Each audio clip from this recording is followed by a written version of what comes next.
Welcome to Specific Love. Have you ever been in the process of trying to cut plywood and no matter what you did, you have tear out and blow out all along your piece and your cut? Well, here are several ways to help prevent that. Let's begin.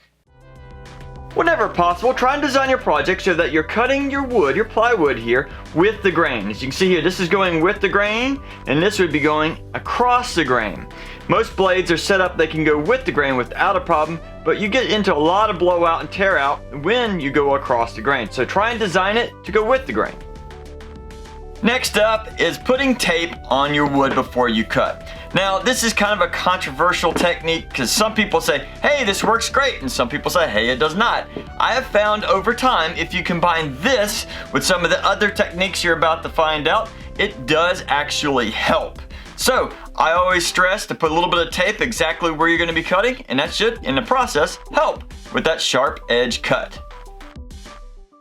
Next up, you want to look at your blades. This one is a 24 tooth blade and this is a 60 tooth blade.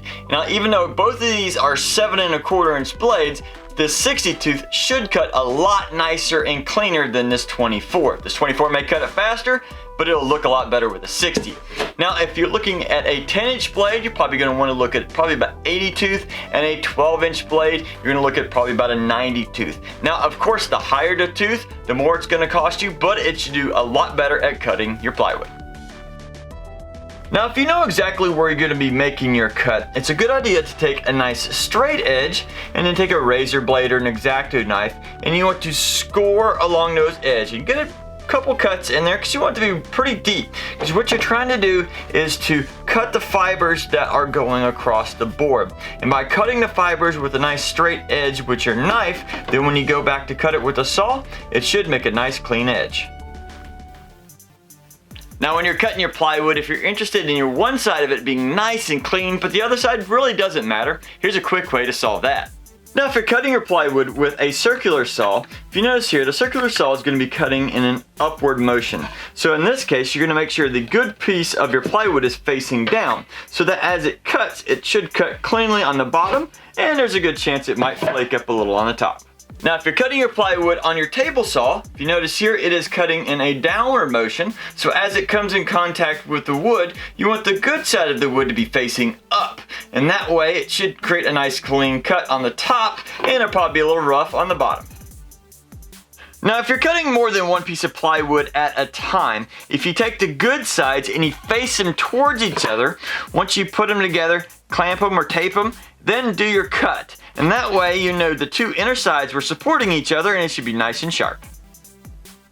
Now, if you're trying to get a clean cut on both the top and bottom of your plywood, here's a good way to do it with the circular saw. You want to first make a really shallow cut. If you see there, this right here, this blade is not even halfway into the board. So you make a really shallow cut, whether it's a 1/16 or an 1/8 of an inch. And what you're doing is you're severing the top fibers of the wood here. And then you go back and you make a second cut that is the full depth of the wood. And that way you should have a nice clean top and bottom. You can also do this process with the table saw and with the sliding miter saw.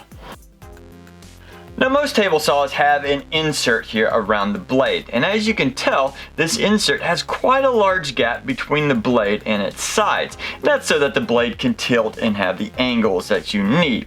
So it's a good idea to create a zero clearance insert. It'll look similar to this. Now, this insert will actually take the place of this current insert and will look something similar to that. And by doing this, you notice the blade has very little room on either side. So whenever you're cutting anything like plywood, all the little fibers will now be supported by the wood and insert that you've created on the sides. So therefore, these cuts should be much nicer and cleaner. Now, this tip is actually kind of dangerous, so be very, very careful by doing this. You could easily get hurt, if not have some major kickbacks. Be careful. When you're using your zero clearance insert, another tip would be to raise the blade high as it can go. And that way, as you're making your cuts, each of these teeth are coming down onto the plywood almost straight down.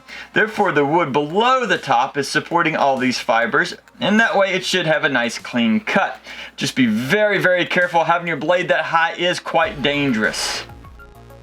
Another good suggestion is to make yourself a table saw sled. For those of you who don't know, this is basically just a sled that rides in the rails of your table saw and allows you to have really good control of whatever you're cutting. Another great thing about it is that it creates a zero clearance cut right down the middle where the blade is. So therefore, if you're using plywood, and I know you're limited a little bit on size because of your sled, but if you're making small drawers, this is a great way to make those cuts with a lot of control and have a nice clean, sharp edge. Next up would be a circular saw straight edge guide. Now, I personally do not own one of these, but a lot of people swear by them. What happens is they lay this edge guide along the cut that they want to make, and it basically creates a zero clearance for one side of your circular saw, therefore creating a nice straight edge.